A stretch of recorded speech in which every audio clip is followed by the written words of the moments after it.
Tell me where everyone's from. Dave, it's nice to see you and nice to talk with you. I know, right? You know where I'm at Yeah. in Colorado.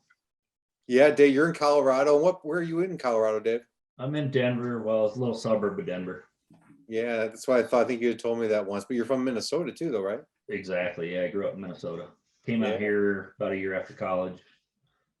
Yeah, nice. I spent a lot of time out there, a lot of fishing with my boys and but also a lot of kayaking. I'm a class 5 whitewater kayaker, and so Damn. Nice. so we hit it hard out there over the years. Yeah, we got some good stuff there. Oh, we got some sick rivers, man. The kayak. I don't know if I want to kayak more or fish when I get out there. Oh my You can God. combine the two and do both. Well, that's what we do. I mean, I do that a lot, actually. My kayaking crew, none of them are well, one of them's a fly fisherman, I should say, but he kind of gave up on kayaking. But I usually do. I'll usually combine whether we go out east or west. I do both. Vance is How to the get other blood Coloradan. pumping.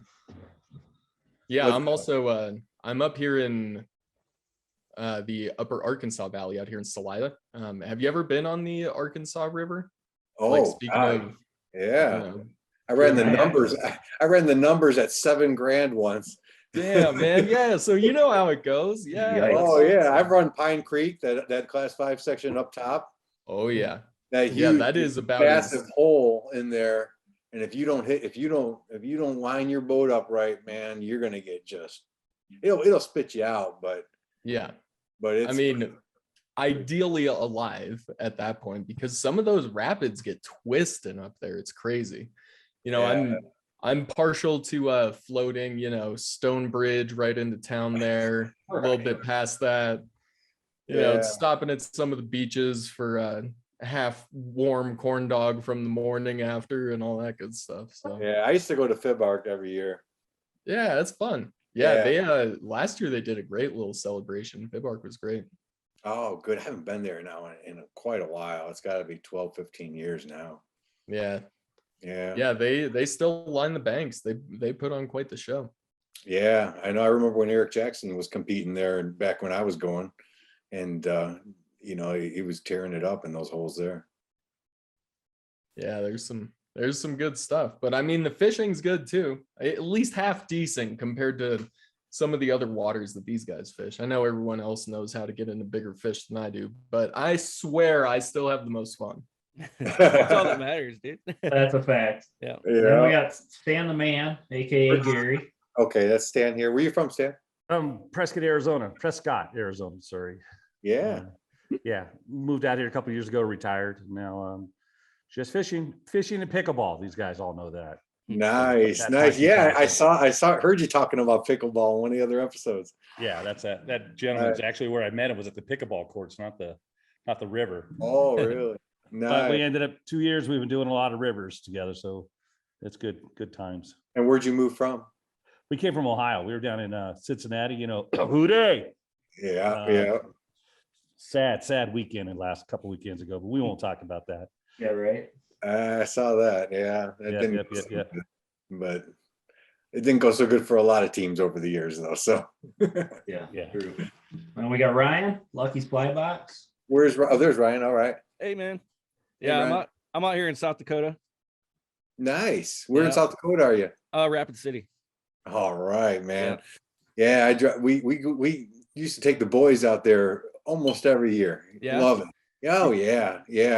And that area. Then we'd stay in the Black Hills and then make our way to the Bighorns. Oh, So yeah. it was kind of like Perfect. Yep. we've been doing that for 20 years. It's just awesome. Yeah. It's a good trip. Yeah. Get Oh, your feet wet yeah. in the hills and then roll over to the big mountains. Yeah. Oh, the Bighorns are epic. Did you ever do any fishing over here in Pactola? No, not really. Some of the ponds in the state parks and stuff, Yeah. Dude, you got to come back, man. I know you like the pike fish. There's some 50 inchers out there. That's what I've heard, man. I know. That's what I've heard. They're out there.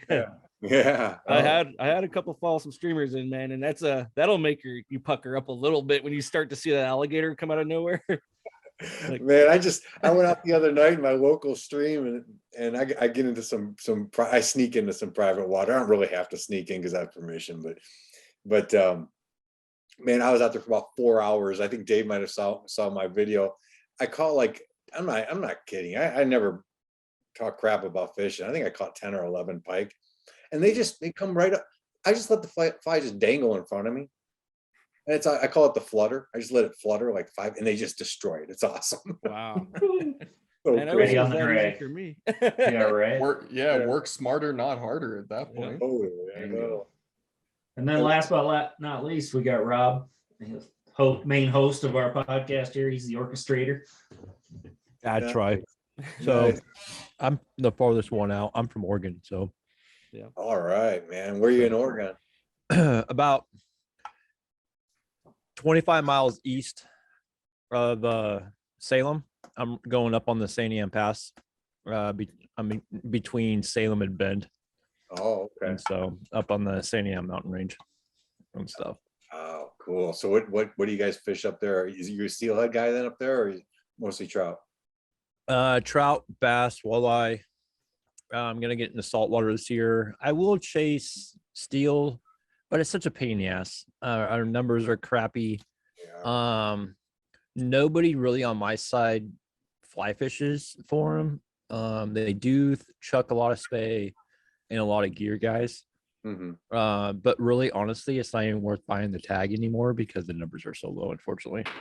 Yeah, And that's so not- I just chase. I'm big into freaking if it'll bite, I'm game yeah, and Yeah. stuff. So pretty hoping much. to get my first link cod this year on a fly too. Ooh, dude, that'd That'll be be sweet. cool.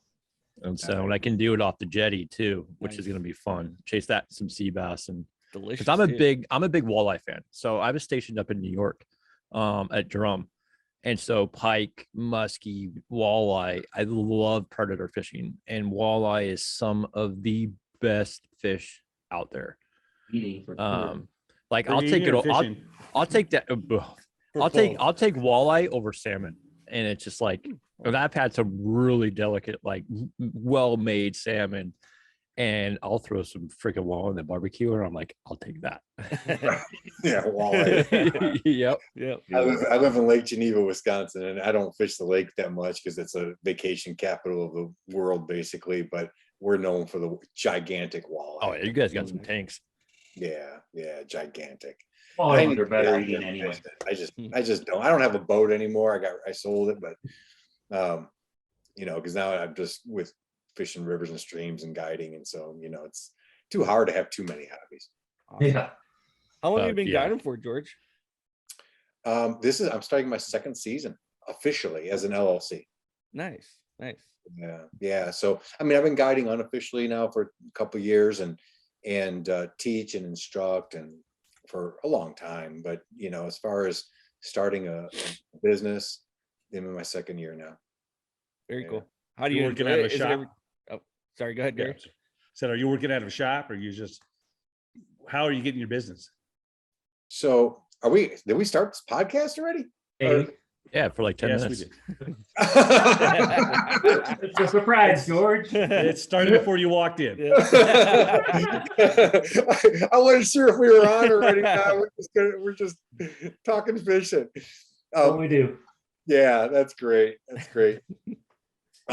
Yeah, so it was something I'd always dreamed of doing, really. And I've been a fly fisherman for 30 years, and but I'm a high school counselor, and I was a teacher, I was a principal, I've done it all, and I came back to counseling. That's really where I want to be, and helping kids every day is just such a blessing. The way I get that opportunity each day. Been a football coach and a wrestling coach, and so transitioning to guiding was really easy. I mean, it really kind of fit right into what I do anyway. Because you guys know when you take folks out and you're fishing and you're guiding, you're doing Mentoring. all of those things. I mean, you're teaching, you're coaching, and I don't know how many of you guys are guides or if any of you are, but you do a lot of counseling on the river too. I mean, it's unbelievable when you spend 8 to 10 hours with somebody, how much you talk about life and you learn about their life and their experiences, and it's super cool. And so when I gave up coaching high school football, I really wanted to do something I can call my own. When you work in education, you're a cog in the wheel. You know, you might be doing great things and really helping kids, but at the end of the day, you're still working for a bureaucracy. And I always knew I wanted to have something to call my own. And I always knew there was a niche also in my area. So there's no fly fishing guide. So you got to go north of Madison, Wisconsin. And there's some guides down in the south suburbs of Chicago that are working out of the DuPage River and the Kankakee River. And I'm in the vacation capital of the Midwest, hands down. I mean, Lake Geneva is like, you know, you can't get on the lake for 10 million now. I mean, that's the kind of money that's on the lake. And I got Milwaukee just 45 minutes northeast, and I've got Chicago an hour southeast. And so I just said to myself, my goodness, I got a chance to really build something special here. And my plan was to start this about 4 years ago when I bought the raft and get it going. And my wife got sick. And so I had to postpone that and get her to where she needed to be health-wise. And so it took me a while to really have the time to commit to it. And but during that time and during the last 25 years that we've been in Lake Geneva, I'm the only one fishing these rivers. I mean, and I am the only one. And I've got like 3 local rivers, but and a 4th that's a little bit further away, about 50 minutes. And I just said to myself, gosh, I can get to know these rivers inside and out. And I could develop something kind of special here. And so that's why, a year ago, I just said, hey, the time is right now. Let's get this business going.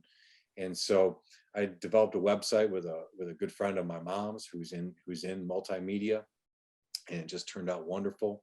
And when you use some of the social media stuff, you can really promote the business that way, and get your name out, and people help a lot too. Spread the word. I'm not afraid to ask my friends and family, hey, share a post for me, help get the word out. Then I had some local newspapers to do some articles on the business. They thought it was pretty unique, and I just think word of mouth really spread. And in my first season, and remember, I can't start putting in a lot of time until school gets out, which is Memorial Weekend. And I always go kayaking Memorial Weekend. I'm out in West Virginia, and that's a yearly trip. So really it kicks in after that. And, I did about 30 trips. I'm pretty sure it was 30, maybe 32 trips in my first season. So I was just really excited about it. And I've got, I think I have 10 or 11 booked already right now, heading into season 2. A little bit about it, George, just because we've been following each other on Instagram for a while. Yeah. So I've been following along and watching the progress, but tell us, how do people get a hold of you? What's the name of your company? What kind of fishing or guiding trips do you put on for those that don't know? Yeah, thanks, Dave. I appreciate it. It's been really fun watching you as well, and seeing what you're doing on the water. It's really cool. Fly fishing is such a fellowship, guys. You guys know this. That's why the 6 of us are here right now. And it brings people together. But my business is called In the Flow Fly Fishing, and you can find it at intheflowflyfishing.com, or go to my personal Facebook or Instagram at George Kaider, or In the Flow Fly Fishing. I have a separate business page for each. But that's really the best way to get a hold of me. We're going to fish primarily around the Lake Geneva area within about an hour, except if I'm trout fishing. To get to trout fishing in Wisconsin, I have to go out to the Driftless. Actually, I was out there all day today with my son, Christian. And it's about, to get to the good rivers where you're going to be catching, really high qualities of trout, it's about 2.5 hour drive. And so, but I did several trout trips last year, and I love taking clients out there as well. The Driftless is just magical. It's unbelievable trout fishing. And it's really where my fishing career began. But I'd say primarily when folks book with me, we're going to be, it's seasonal dependent too. Coming up here now, we're heading into pre-spawn for smallmouth. And I love the predator fish too. So, I started as a trout guy. I mean, and if you would have asked me 20 years ago, I would say I was a trout fisherman. Now I joke, I say I'm a fly fisherman, because I've gotten into the saltwater game, and I am just absolutely hooked. I mean, I can't tell you guys how addicted I am to saltwater fishing. But primarily it's going to be smallmouth and pike. That's what I have in our area, and we have gigantic smallmouth. And I don't know, smallmouth fight like saltwater fish. I mean, a 20-inch smallmouth is a trophy smallmouth, and they take about 12 years to grow in Wisconsin to get that big. So they are an old fish, and they are tough and hardy, and they run like a snook. I mean, it's just really cool, and then pike are just everywhere, in these rivers, and so you fish the smallmouth and the pike in a similar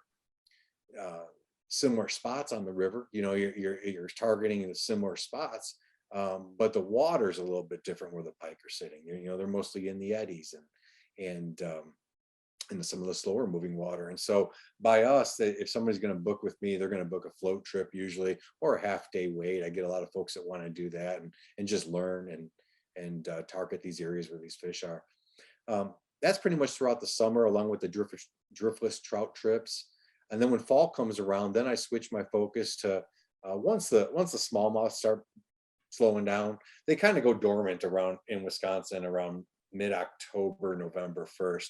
Then I switch my focus more, and even in October to salmon and lake run browns coming out of Lake Michigan. Steelhead too, but I don't really, I do guide steelhead, but I have a hard time wanting to like have people pay me money to go steelheading, because Why is that? Because it's a whole different game, and and I won't throw you on the spot because everybody knows the whole are they real steelhead or are they not, and it just kind of matters who you ask. But it's so much different to chase steelhead East Coast than it is West Coast. I mean, it's to me, it was almost easier because you had the channel, you knew they were coming, you knew they were there, and like here, it's just like, and we know the runs and we can snag them up, but it's brutal. I mean, it's called the fish of 1,000 casts for a reason. And right. it's just like it gets nutty. Yeah, I'd rather bring somebody muskie fishing, and I think they have a better chance of catching muskie in some of the rivers that I fish than steelhead. And there's years where we get good runs coming out of Lake Michigan. I mean, the Michigan side gets much more consistent runs because they get a lot of groundwater. We're totally rain dependent on the Wisconsin side.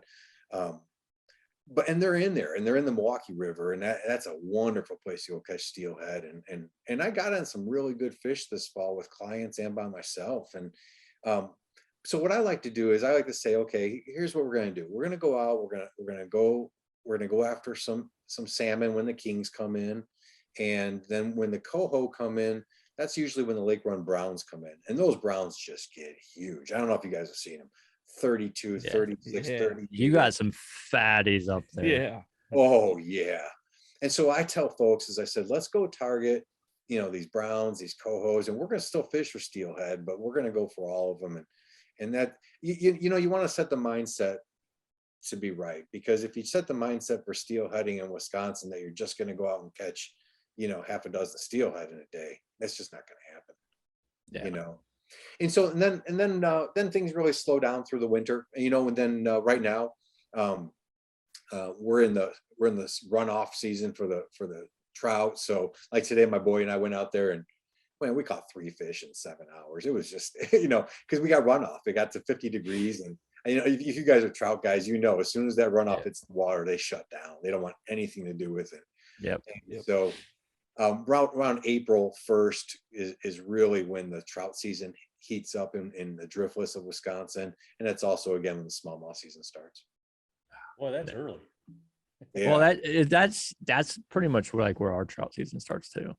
The actual rivers on my side don't even open until almost start of May to end of May. But the trout start pushing through and all that, so we'll go hit rivers on the other side of the mountain and chase them in the rivers. But yeah, it's about the same. And I mean, like I said, I'm a huge smallmouth fan, dude. I absolutely love them. They're probably are my favorite fish to chase, because it's constantly, from the time you hook them to the time you release them, there's always fighting. Oh, they're just awesome, aren't they? Yeah. Yeah, they're a cool fish. I think probably, you know, there's so many good smallmouth stories, but I'll share one with you because I think you guys like this story. Because so we were in a drought year this year in southeast Wisconsin. I mean, it's the worst drought I can ever remember, and my rivers were drying up, and which consolidated the fish, but it also made floating tough. I mean, you know, me and clients were getting out of the raft and walking it and that kind of thing, and it was just brutal. So one of the creeks I fish, when the water gets low, it is absolutely crystal clear. I mean, it's like fishing a spring creek or like the flats. I mean, that's how clear it is. It is awesome. And we're sight fishing, and we're sight fishing pike, and we're sight fishing the smallies. And this guy was a good caster. I mean, you know, he was, I'd say he's like a B minus type of caster. I mean, he can get the fly out there, but you know, take him with maybe 2-3 casts to get it where it needed to be. And he caught a couple small 12, 14-inch smallmouth. Well, I look on river left, and I float a raft and a stealth craft hooligan. And so I can, and it's for small waters, for skinny water. And I'm kind of looking over there on river left, and there's this log coming out of the river. And it's a skinny water too, guys. I mean, we're talking, it's, you know, 50 feet wide, 60 feet wide, something like that. And I see this tail, and this tail was just gigantic. Oh my God, you know, and I'm like, okay. His name was Tom. I said, hey, Tom, I said, you got to stick this fly. You can't stick it right next to the log. You're going to spook it. You got to stick it. You know, we're fishing. It's about a 4-inch streamer. It's a white streamer with a hot head, a pink hot head that I tie. And with like a slopping tail, nothing fancy, but I'm like, you got to stick this thing 5-6 feet above it. I want you to strip it under this log. Well, he kept missing, you know, and so I had repositioned the raft, and I'm backing it up. I'm like, okay, because you know, when you're with clients, you never know their ability level. You know, I do an interview with him on the phone, and we talk about it and all that. And I knew he could cast because he had, you know, he'd already showed me that he can cast. But I had to position the boat to match his ability and to match his style, you know. And so I get the boat to the right spot, and sure enough, he makes that cast, and that fly goes underneath that, and bam, and we are on a ride.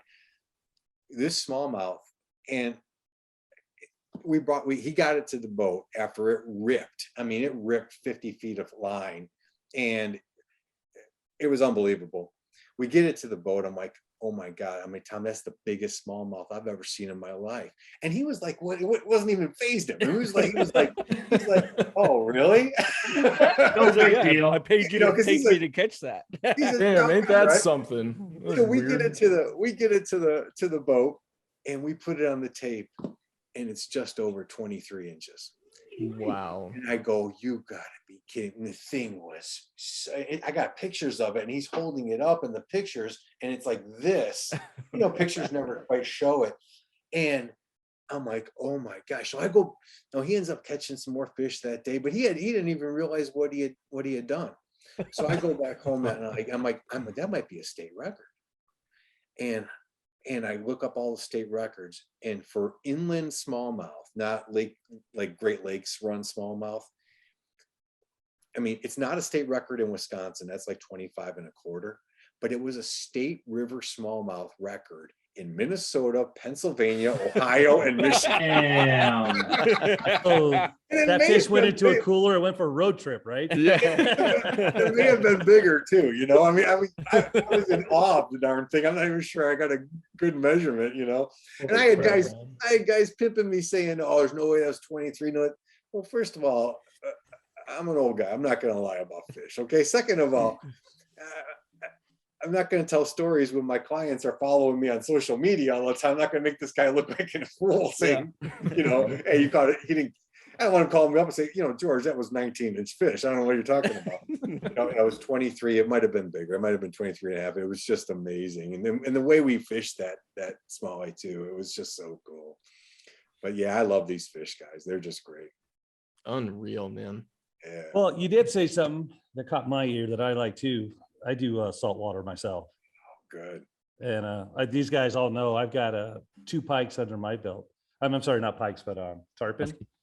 I think Yeah. I've held two of them for almost 17 seconds collectively, not just one, Right. two of them.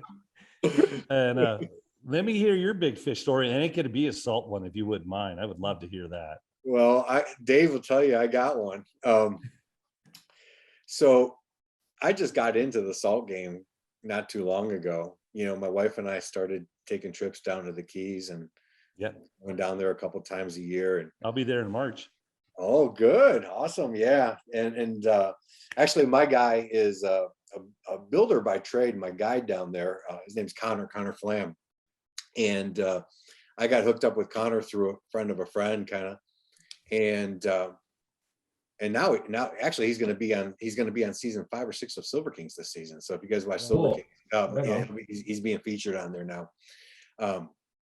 So I've been going down there and getting snook and reds and chasing fish like you do down there in the mangroves on the flats. Well, this year my wife and I go down there for a week, and I told Connor, I said, well, I only have one day to fish. He goes, okay. He goes, here's what we're gonna do, but you got to be at my place at 4:30 in the morning. I go, okay. Where So are we at? Where are you at? in I'm Keys? down in Isle down Morada? near Marathon, and he's Okay. up in Almirada. So it's like, so I got to get up really early. It's a 40-minute drive or whatever. Exactly. Yeah, an hour. Yeah. I'm like, well, what are we doing? He goes, well, he goes, just wait. He goes, but I got to get extra gas cans. I'm like, okay. Oh no. Oh yeah. So he's got this. Yeah. So he's got Did this. he ask you to bring your passports? That's how far Exactly. you're going. Cuba, here we come. Let me just say, we ended up halfway to almost to Marco Island. Okay. Oh. So he goes, I know. He goes, me and the guys from Silver Kings we're filming this season. He goes, we know where a bunch of tarpon are laid up this winter. Oh, wow. Let's go get them. And I went tarpon with fishing with them, a couple times, and I booked 4 days in a row with them, 2 years ago. And so I've been out with Connor a lot. And I go, okay, man, whatever you say, let's go do it. You're the guide, And he goes, but we gotta ride. We're going an hour north of the Everglades State Park of what's it called, Pelican or I'm a Keys guy. I don't know Lower what's the Florida. national Sure. park up there? Yeah. I'm losing my mind. Everglades? No. Yeah, well, the Everglades. but Is it there's- Okay. Yeah. Yeah. So I he, know. Yeah. Go ahead. yeah, the national park right there. So Right. we get in and it's an hour just to get to the entrance of the Everglades, right? And we're in the Florida Bay, and we haul another hour. So we're boating it. He's got a Maverick, and we're just ripping, and it's dark, and we get to these back bays, and the sun's coming up, and it was unreal. And tarpon are porpoising all over the place. Yeah. Oh my gosh, I was out of my mind, right? And he's like, well, I just want you to start just blind cast, because they're in here, they're everywhere. Just blind cast. Then when we see a riffle, we see some nervous water or a porpoise, we're going to cast at them. And you guys know, sometimes they're sitting right below the surface, and they're kind of hovering there, but other times they're moving. And now you got to cast to a moving fish that's 100 pounds. So, it can be tough. Well, I'm blind casting, and my first, and after about 2 hours or so, I get a take, and it's just, this fish just goes crazy, bum, bum, bum. And I set the hook, and I just held on, I guess, a little bit. I don't know why I did, but it just broke off. Boom. It's done. Another hour goes by, and and I miscast. He's like, okay, hit that cast. You got hit here at 60 feet, man. Here they're moving. They're at the surface. They're moving.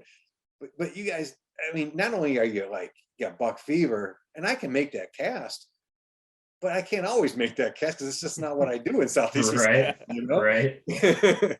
And so by the time you just get that going and start, chucking Yeah, it, you're talking a bigger rod too, right? 8, 9, 10 weight you're throwing. throwing a That's a 10 lot. weight. Yeah, that's a lot of weight. That's why they call it a 10 weight. Exactly. I know. It really wasn't enough. I needed to switch to his 12. Oh, Yeah.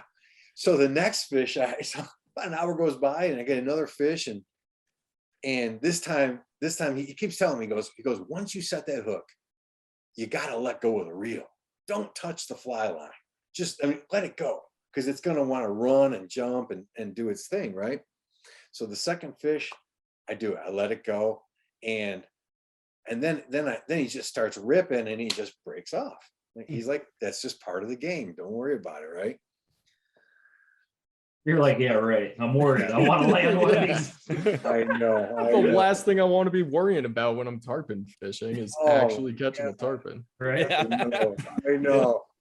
Well, another couple of hours goes by with me screwing up casts and, whatever. And, finally he goes, okay, George, we got some fish coming, but they're out there, they're about 60 feet and they're moving, and I'm like, all right. So I start getting it ready. He's like, you see him out there? He's like, I'm like, yeah, they're 11 o'clock. I see him.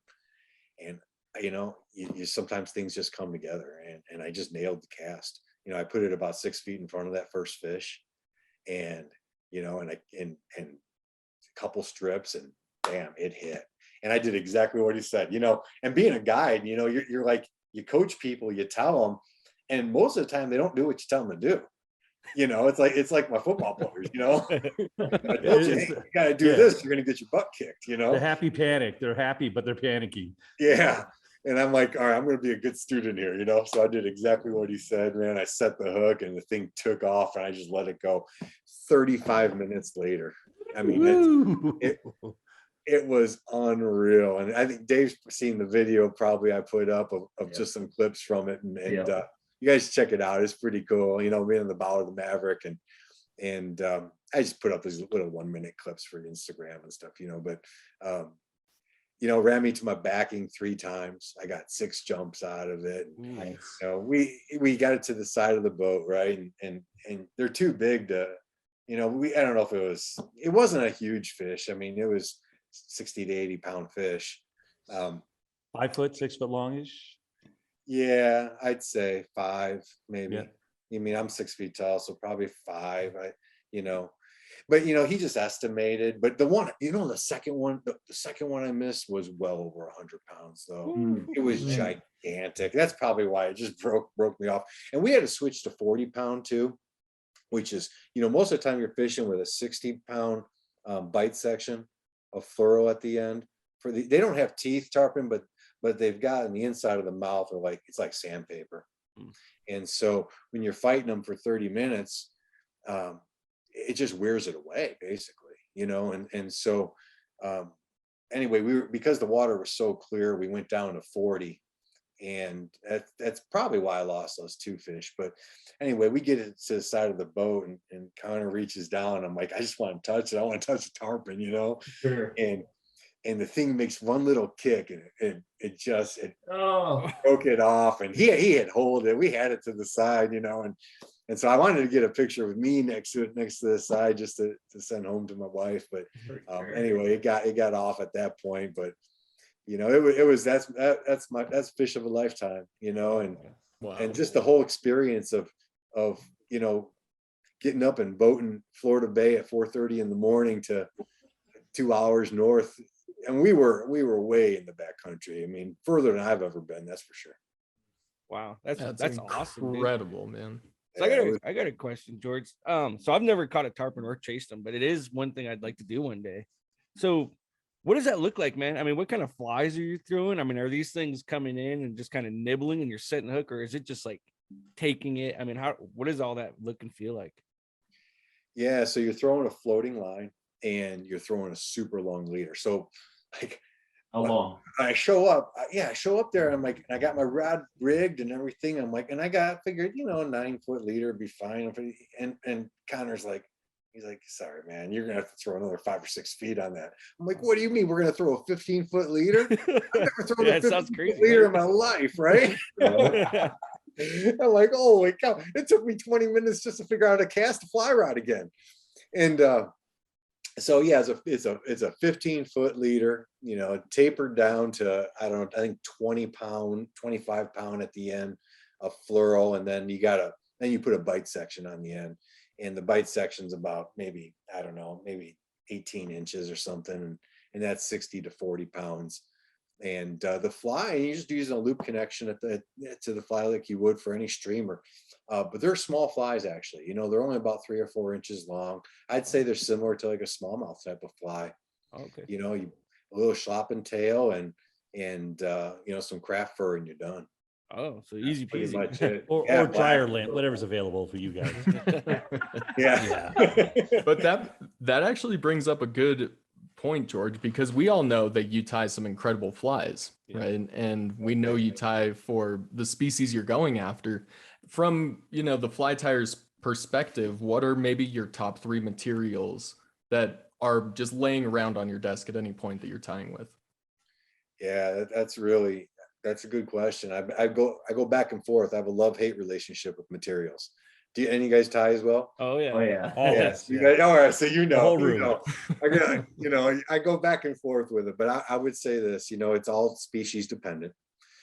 In summer, from June until August, for smallmouth and pike, I'm almost 100% topwater. If you check out these big howitzer frogs that I tie, I know Dave's seen them Oh, before. man. I did a fly tying video on that one I put up a few weeks ago.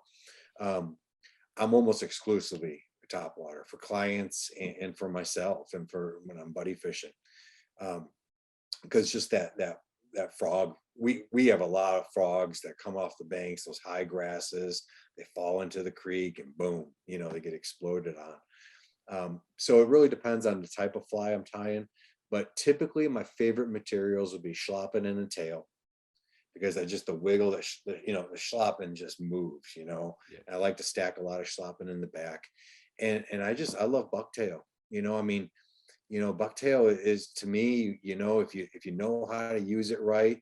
And what I've gone to only a 1 or 2 station bucktail fly. I see these guys tying these monster musky flies like this, but I'll tell you, I catch most of my muskie and pike on smaller flies. Mostly those nothing more than about 8 inches, on the fly, and that's about it, 6 to 8. And you start with that schlappen and do a 1 or 2 station bucktail. And I love a craft fur head. If you look at most of my flies on my Instagram, they're almost all craft fur, because it soaks up a little more water and it gives you that kick, and I always want that kick. So when I strip and you let it flutter, and then you strip again, it's going to kick sideways. And when it makes that little kick, man, that's when you get the hits, and the craft fur does that really well, so I would say that those are for pike and smallmouth and muskie, those would be my top materials. I agree. I'm a big bucktail and craft fur. I don't know whose craft fur you use. I'm running the pair flies. And it just hits different. And then bucktail, I'm a big double deceiver fan. Yeah. Stuff like that. I mean, it's just it's simple. And me and Ryan in the last couple of years have really got into like micro streamers, Mhm. especially for trout. Everybody's thinking, oh, it's just got to be this big and bold and just just asshole like. And you're like, no, I've caught more fish on I tie up some micro feather changers that I tie with American hen. Mhm. It's probably the deadliest fly that I've ever tied. Yeah. I've caught more fish on that, and it's only I'll average between 2.5 to 3.5 inches Mhm. at the longest. And it can be triple to quad freaking articulated, so there's quite a bit of movement in it. But holy crap, it is. I mean, even my 1.5 to 2 inch ones are just so deadly. And they just that size is just spot on. Everybody thinks big, but man, it's just you got to kind of think about too what's in the water. What's more likely going to be in the water, that 18-inch section or those littler ones? I mean, that's how I look at it. It's like looking at when you're out fishing. Most of the time, you're catching those cookie cutters. I mean, it's maybe like us, it would be between 11 to 18. Mhm. So whatever the fish are eating are gonna be smaller. I mean, the material in there is gonna be smaller and stuff. So I love hearing people say, oh, I toned it down a little bit. Yeah. And I'm it's glad just you like brought it light up, as Rob. simple. Yeah, because I did, man. I'm, anyone that's been watching my flies for a while, I start big. I mean, I think there's something to be said about a fly tire. You're a streamer guy. You're like, dude, bigger and better, right? And it took one of my buddies, man, to really calm me down and be like, bro, bring it down. And sure enough, as you're doing it, you start seeing you're catching more and more fish. And don't get me wrong, I still love to tie a big fly and watch some fish come in after it. It's cool. But hands down, at the end of the day, smaller is better. I mean, there's some proof behind that one that we've all seen. So, And I think you kind of dial in the details on your fly when you scale them back a little bit. I agree. Yeah. Oh, I And don't. so- Mine's still ugly as shit. I mean, Uglier it's the like, better. that's this. I mean, that, unfortunately, the audio guys won't be able to see, but this is pretty much what I tie on It's mine. dirty. It's just, That is dirty. it's Nice. simple. I tied this up the other day, Yeah, and then throw a little bit of flash. It's freaking articulated. Beautiful. Dude, the So- thing's so nasty. So, George, there's one other topic that I want to pick your brain about while we have you here. And this is the difference in streamer fishing for trout versus smallmouth and pike, right? So when you're fishing streamers for trout, you usually use either a single hook articulated streamer or a double articulated where you have a hook closer towards the front and one in the back. Do you see a difference between where pike will strike a streamer that you're stripping through the water? Should that hook be closer to the front? Should you have two in a similar trout situation? Or just kind of what's your take on hook placement in terms of where the fish strike? That's a really good question. I get asked that a lot, especially by my clients who are experienced with smallmouth and pike. I only fish single hook flies, and pike and smallmouth, these predator fish, they go for the head. And so you'll actually, when the water's clear by me, I'll see them actually circle around and come and attack the head. And I've seen that Wow. for years.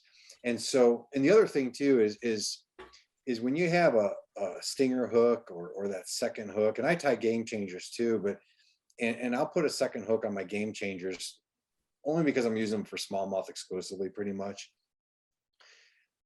But those pike, they open their mouth so wide that they take that second hook and it gets deep. And I'll be the first to say that there's some I weren't able to get out, and I'm sure I've hurt and killed some fish over the years when I used to fish with double hooks, and I just said enough of that. I'm just not going to do that anymore. And I have not seen any difference in the amount of fish that I catch because they go for the head anyway, and so for a long time I was also tying flies with too small of a hook.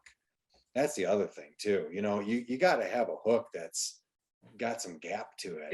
You set that hook properly, and you're going to catch and land the fish, and it's going to be easy to extract the hook too. Do you have a preference on hooks that you like best? Yeah, I like the Arex. Yeah. That's all I use, the Arex Predator hooks. Good Yeah. My big streamer, all my streamer hooks are Arex. Yeah. Yeah. What do you use, Gary, for your streamers? Oh, that's right. You don't. Gary's not a streamer guy. I get the fork out of the kitchen, and then I put it in their pliers. So I fork them to death is what I do. But thank you for asking, Dave. Great. Which I think is pretty cool. You said it that probably 90% of your strikes are head strikes. Yeah. Which is almost opposite of me. Really? Yeah. I've had majority of my smallmouth tail hit. And so that's why I will run dual hooks. Mhm. Due to that fact, especially if I'm chasing smallmouth, if I'm chasing trout, I run with the tail hook. I've hooked up more because they're a lot of people don't realize, especially with streamers, when you're ripping a streamer, that trout, they're fucking dicks. They will follow and stare at it forever. Right. Before they realize, and it's usually on that uptake when you're just about, especially if I'm in Stillwater, I always leave about, because my leader is probably right, it matters on my depth, but usually averages between 8 to 12 feet from between the tippet and leader. And so I'll leave I try to leave at least that out there. And at the very end, I'll just lift up, which kind of is back to my pike and walleye and all that days, because those little bastards will follow you clear up to the shore and hit your feet and still try to strike your stuff. Yeah. And so it's like whenever I get to the very end of it, instead of just yanking it in, I just lift straight up slowly. And Mhm. man, I have gotten so many hits and so many fish coming that just that little arc of gradually coming up. Oh, And I contribute that, like I said, I contribute that to my smallmouth and walleye and pike days of you're fishing as long as that shit's in the water. Absolutely. Absolutely. So, You know, I tell my folks all the time, I say, I want you to gradually raise your rod tip as you're stripping that fly towards you. Because when you're fishing like a sink tip line and you're getting that thing down maybe 4, 5, 6 feet, and you start raising it up, man, that is food to them. yeah. You know, they just see that as, hey, come and get me. It's a Yeah. dying fish look. It's a fish that's coming to the surface. I mean, it's just easy peasy for those predators. I'm glad you brought that up, George. I was actually going to ask you about that, especially from a guide standpoint. So for our listeners out there that might be thinking about getting into pike fishing or predator fish like that, what type of sink tip do you like to use? Well, I'm a scientific angler guy. I mean, that's the line that I like. The guys, they're out in Michigan and they've been really good to me. But I've had really good experiences with their lines. Other companies I have not. I mean, other companies I've had lines snap in half. I've had lines just curl up in the sun and just go bad on me quick, you know. Yeah. So I've done well with that company as far as the company goes. In terms of the sink rate, I always use like a 5-6 sink rate tip. Now that's a heavy sink, even though I'm fishing skinny water, that Yeah. might only be 3 feet. But here's the thing people don't get is you can control the depth of the fly with the tip of the rod and your strip. And so if I go with a 5-6 sink rate, now I can fish buckets, you know, and get it down to the bottom 8-10 feet if I need to.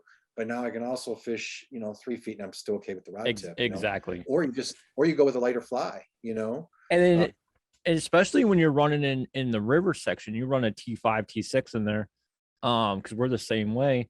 The top might look calm and you might have a nasty undercurrent and it's going to be able to get you through that and into the feeding lane. And Right. so Yeah, I would much rather have the highest sink rate I can use and control with my tip and with the fly construction than come up short, not get down to the fish, you know. Sure. But you know, you bring up a good point earlier. I think a lot of guys are missing the boat on leaders. I mean, leaders to me are really important. Matter of fact, I just had a long talk with a client on the phone the other night about this. He wants to go out smallmouth and pike fishing, so we booked a trip for April, and he's telling me he has his own gear and everything. So I'm like, oh, that's great. But you know, nobody ever talks about leaders, and you got to match the leader to the fly and to the rod.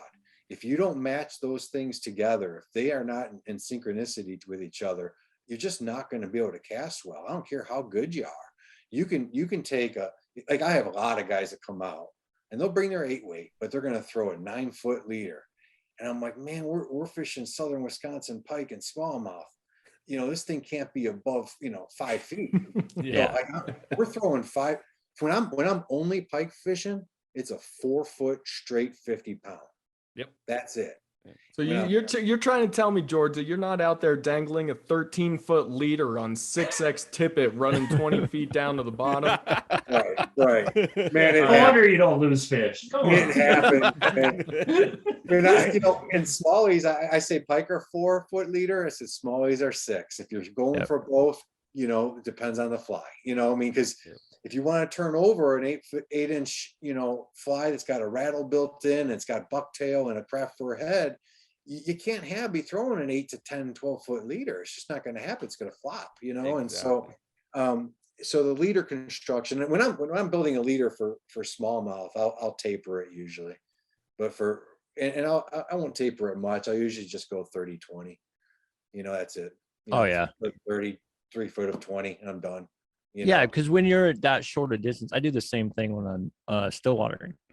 If I'm going streamer, I'm running a 4.5, 5-foot leader setup just because I can control of where I'm going because I do a lot of pontoon and drift boat. So I can control how that goes. It's easier to throw. I have more control on the ascent and all that to be able to adjust as from the rod itself. Yeah. And the biggest thing to me, and we talked about this earlier with flies, but accuracy is so important. So, when you're throwing a 4-foot leader setup or a 6-foot, which isn't that long either, your accuracy, especially on the rivers that I'm fishing, you got to be able to nail pockets. I call them points and pockets. So we're always aiming for the tall banks. So when you have a tall bank, what's happening at that bank is also happening underneath the water surface.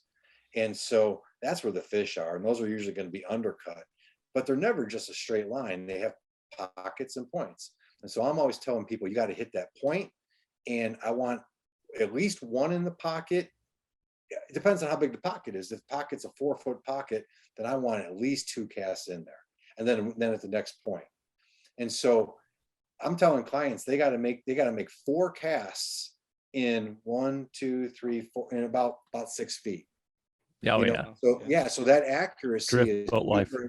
yeah, that accuracy is super important, and you can't be you're not going to get in a ton of casts if you're throwing gigantic flies, and you're not going to get in a ton of casts if you're slinging a 10-foot leader. So the more the flies in the water, the better, and that's what I'm always aiming for. Oh yeah, I love it. I see a lot of people, that false cast. Oh. Dude, put your fly in the water. You're not going to catch any fish in the air behind you. I promise you that. You know what I mean? Oh, you guys, I can't tell you it. That is my nemesis, man. So when you're guiding, okay. So everyone Take a wants, pike fly to the back of the head. yeah. Yeah. Well, everyone or- wants to show you how good they are. I mean, Right. that's just that, and I appreciate that. I really do. I appreciate someone who can cast. Okay, but that's all they're doing is casting. Yeah. And I don't. But when you're fishing for smallmouth and pike, you don't ever need to back cast. So No, you use the load of the water.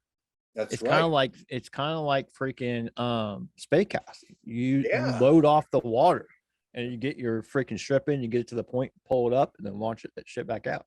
Oh man, brother, you just took the words right out of my mouth. I'll tell you why. Okay, because I spay cast a lot. I love spay casting, and so I developed my own technique, and I call it the warm water Perry poke. And so when you Perry poke, you dump that line in front of you, and Yep. you pull up and sling it. Well, what I do is let's say I got to make a 30-foot cast, right? So not too far, but I got to stick it in a pocket or next to some structure. Well, I only want 30 feet out of line. I know my leader is 6 feet, right? So now I need 24 feet available to me. And I don't want any mending or none of that crap. None of that. I just want to take that line. I want to throw it to my halfway point. And from that halfway point, I'm going to pull up, I'm going to load it, and I'm going to sling it the rest of the way. Boom. No back cast. Yep. And it's a spay concept, and it's similar to a Perry poke. I do it with my frogs. I do it with streamers, you name it. You see it on switch rods all the time. Yeah, exactly. Yeah, that's how I started. I said to myself, I go, man, there's got to be a way I can do this with no back cast. And I'm like, this is it. And once I started getting clients to do that, my gosh, they started catching fish because the flies in the water so much more. Oh, exactly. Yeah, that's a big hook to be flying around in the air, especially if you're on a raft. I know. You know what? Some folks don't like the raft. I get it, even though it's a stealth craft. It's good. It's got the hard bottom. But I don't have put-ins and takeouts. Yeah. And so I'm dragging that thing in through the woods. I mean, it's cool. And I'll have it down, like when they put on with me, sometimes they're like, what are we doing today? Just wait. Oh, Just You're gonna wait. tell me drag Yeah. this boat a half mile into the woods. I know. Well, I do it by myself too. They're like, how'd you do this? I'm like, well, I'm not gonna have you guys do it, When So I get there an hour early, and I bring it all down there myself and get a little workout in and get everything set up for them. So when they get there, we're ready to run shuttle and go.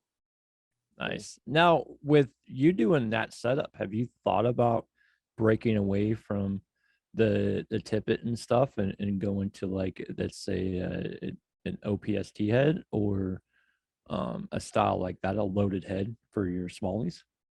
That's what I throw as an OPST for spay. And, Yes. Yeah, and I love it. I mean, it's Because absolutely. I mean, obviously that being a Pacific Northwest company, I love them. I mean, they're not too far Yeah. from me, and so I've had a lot of interactions with them. Great company. I love that they're starting to that they're pushing product out even for standard fly rods. You don't have to be a switch or a freaking. You can run whatever. Like I think I have a Skadge on mine. Is my setup. But obviously we change it up throughout the year. What is it, Skagit or freaking is Scandy? I forget what the heck. There's two different versions in there. Skagit. Yeah. There's our Skagit. And so, and now they have like a micro, which is cool. I'm looking at it and getting into. I mean, there's so many options out there now, and it's amazing that because like even my 9-foot, I have a 9-foot 6 weight that I throw everything with. I throw that at everything, and I've thrown one of their heads on there, and to do a snap tee or even to do any of that, it's so simple. I mean, even on a 9-foot, I'm not running this big 13-foot freaking rod out there. I'm just ding ding. And especially in the Pacific Northwest, we have shit along our shores, and so it gets brushy. And so, but yeah, I was kind of curious about it. I mean, Yeah. do you mainly chase single hand, or you run 2-hand when you're chasing bass, or it just varies? No, when I spay cast, even for steelhead and trout or browns and salmon, I'm only single hand spay. Nice. So I just take my 9-foot 8 weight and just throw my OPST rig on there and I'm done. Heck yeah. So it's perfect for me. Our rivers are too small. You could the Milwaukee River you could 2-hand spay, but the other tribs are too small for a 2-handed rod. Just wouldn't really work. The reason I don't spay for smallies, and I have, and I've done fine. I've caught them. Is that my rivers are just a little bit too small, even for the single hand spay, and just they're slow moving too. You know, they're kind of meandering and got frog water. Yeah, it makes too big of a splash. You know, yeah. it's just, that's a heavy fly line for the waters that I'm fishing. You know, that splash gets lost in a steelhead run or something like that. That splash gets lost in the mix of the river, so you don't hear it, or fish don't know what's there. But in these rivers, it spooks fish. Oh yeah, when you start running into frog water, that's kind of hard. I mean, the only like little bit of movement is on there. And you said you threw frogs. How's your luck been with mice? Because a lot of people don't realize mice are an amazing thing to throw even during the day. They're super effective. And so have you tried chucking mice out there? Are you pretty successful with it? No, you know what? I have not gotten into it. I know the guys over in Michigan are really into it at night on their waters, like Pure Marquette, and in northern Wisconsin, I know there's guys that are really into throwing mice in the evening hours and up there too. But I'm sure in the driftless, the trout would probably destroy them and probably blow them up. But it's just not something I've really gotten into. I've never even tied one, so not something I've done. Oh man, if you ever try one, like I said, I would highly recommend, even during the day, high noon, chuck that sucker out there, because you're gonna piss off. All it does is piss off the biggest fish in the group. It's kind of like walking to a bar and figuring out who's the biggest dude in there and just going up and punching them and be like, "Yep, it's game on." Right. And it's funny because we're out in the driftless, and my boy and I were out there today, and here it is February, and you're seeing mice running around the side of the banks. Yep. Scrolling around in the snow, and so yeah, I know it's something I've always thought of. I just not one of those things I've never done. Never gotten around to it. Who knows? It could be the next go-to. Like I Give it said, a try. Add that one to the list. We're gonna start seeing a bunch of further and mouse. further away from what used to be a fly. At this point, it's just like, yeah, fuck it, throw a mouse, whatever. It doesn't matter. Hell yeah. Now you're in my camp, Lance. Yep. You were right. Forget throwing a mouse. Forget throwing any of that. Just grab a pair of socks. Get one sock. Size 12. Exactly. Throw a hook on it. Throw the son of a bitch out there. Hey, Strip it. it works. And I think, honestly, what it is I can chuck a triple articulated streamer so much more accurately than I can some little fucking size 16 dry fly. And it's just, I don't know what it is. I'm more accurate. I'm more dead on. I think it's mainly the feel because my rod's pretty sensitive. So it's just like when I'm throwing dries, don't get me wrong, I'm not the greatest chucker. I'm just a self-taught freaking hillbilly that learned how to fly fish. And so when it comes to dry, I'm not the greatest. I can get it to where it needs to go, and it lands on water, so I'm happy. Yep. But man, when it comes to like streamers, I can hit a water bubble if I wanted to with that thing. It's just dead on, and so I think that's why I like when I trout fish, I get lazy. I like, obviously not when I'm guiding. When I go out like today with my son, I'm like, he's like, what are we gonna do today? I'm like, I don't know about you, man, but I'm putting a nymph on. So when on your I'm like, side man, time, I want to have a cigar, I want to drink a cold beer, and I'm throwing a nymph. I'm not stripping anything in today. So what's the bobber? Are you running like a Euro style nymph, or are you running just a behind an indicator, or how you setting that up? Yeah, so we just basically it's just an indicator. My son Christian, who I have 3 boys, but my middle boy Christian, he loves to Euro nymph actually. I'm a huge fan of it. So it's super effective. It's scary effective how good that thing is. I know, and he's really good at controlling the line and everything. So he was doing some of that today too. But basically, we're just throwing a little football indicator and just like we all do, just whatever the depth is. The only thing different though is like in the driftless, these are spring creeks, and they're in these valleys. It's the unglaciated area of Wisconsin, Minnesota, and a little bit of Iowa, and you don't want that nymph like banging the bottom. Out west you're using split shot, and the split shot's hitting the bottom, and boom, boom, boom, boom, and you're down through. We want it just hovering right above the bottom. So, and I tie all my nymphs with tungsten, so I use no split shots. It's just awesome because split shots are another nemesis of mine. So it's like, add that. That's right up there. You know what I mean? I won't go fishing if you tell me I gotta use split shots, unless I'm steelheading, then I will. But trout fishing, I just can't do it. I'd rather tie a tungsten and be done with it. But that's pretty much it. As long as it's hovering off the bottom, we're in good shape. Yeah, which is crazy because like here,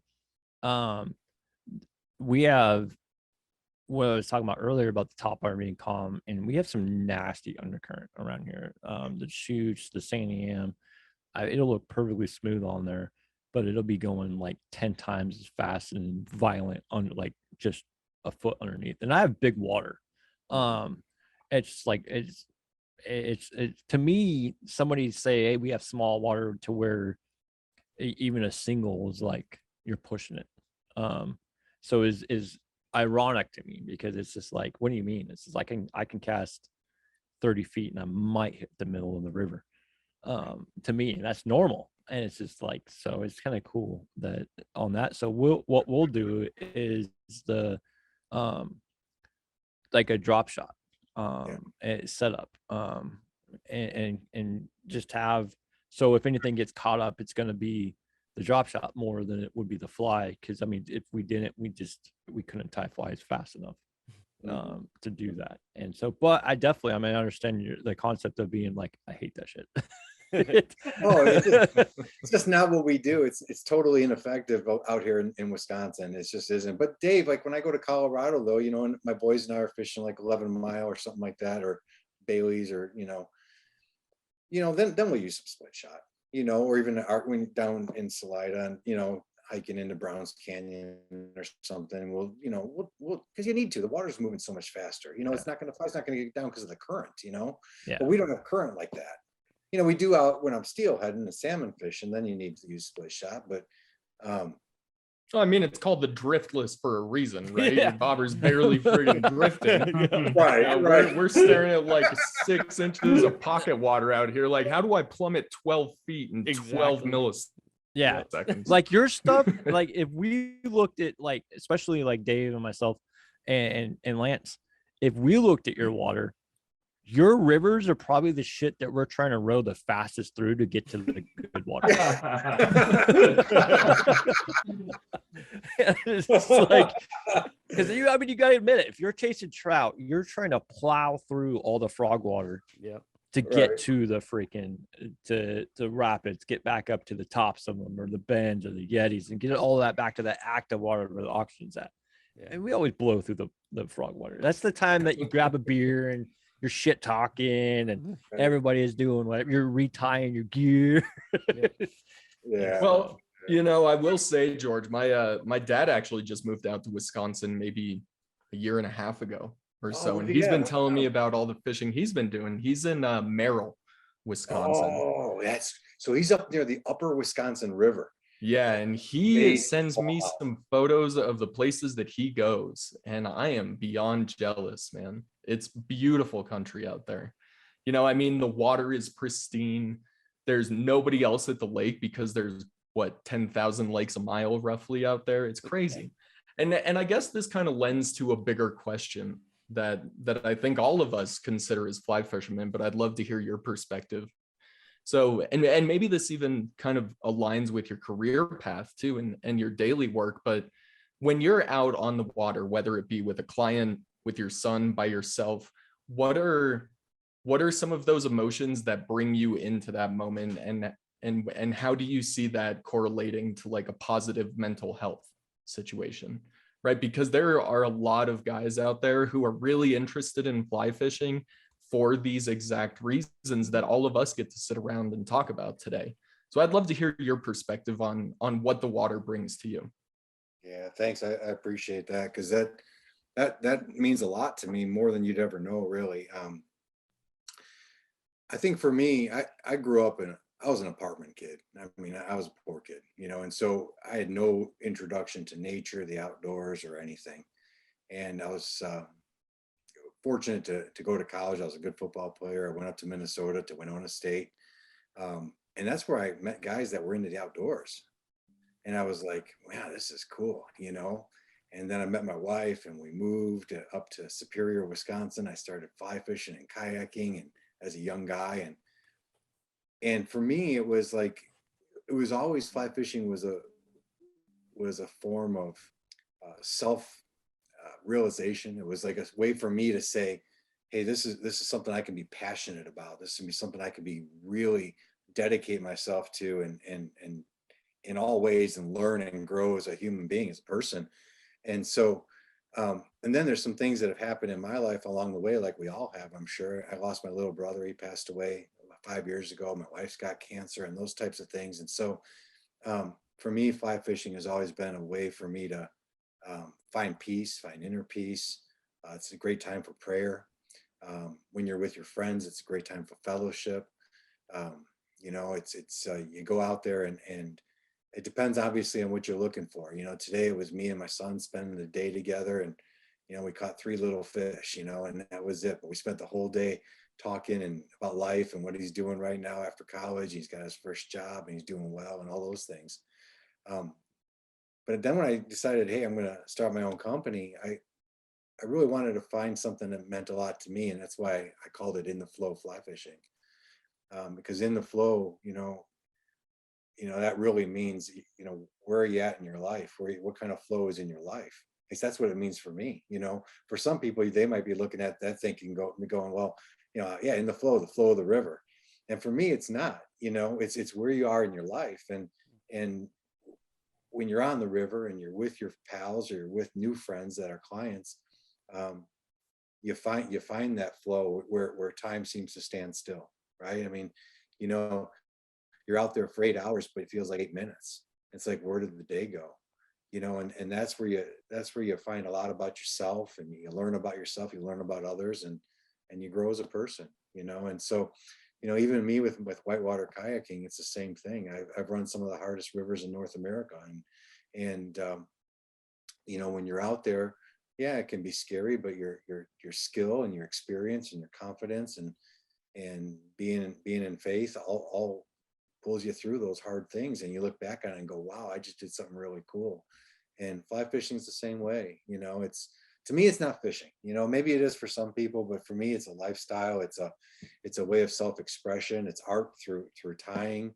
And now I'm really love photography and making short videos, just a fun little hobby. And so all of it together to me is about just experiencing life, and what a way to do it by being in beautiful places and catching fish, you know. Yep. Absolutely, Like the old man. saying, trout, you don't catch trout in ugly places. That's true. Did you- Yeah. Or apparently smallmouth bass or, Or small- pike, you Yeah, know? or Yeah. tarpon, Tarpon. A or good tarpon, yeah. Yeah, Yeah. fish Tarpon are set you usually free, not baby. in ugly locations. Yeah, for sure. Awesome. And you know, the coolest thing though with that, just to wrap up that question, Lance, is, you know, when you're with clients, right? And you see them get to that point where you know they're in a zone. We haven't talked for 45 minutes.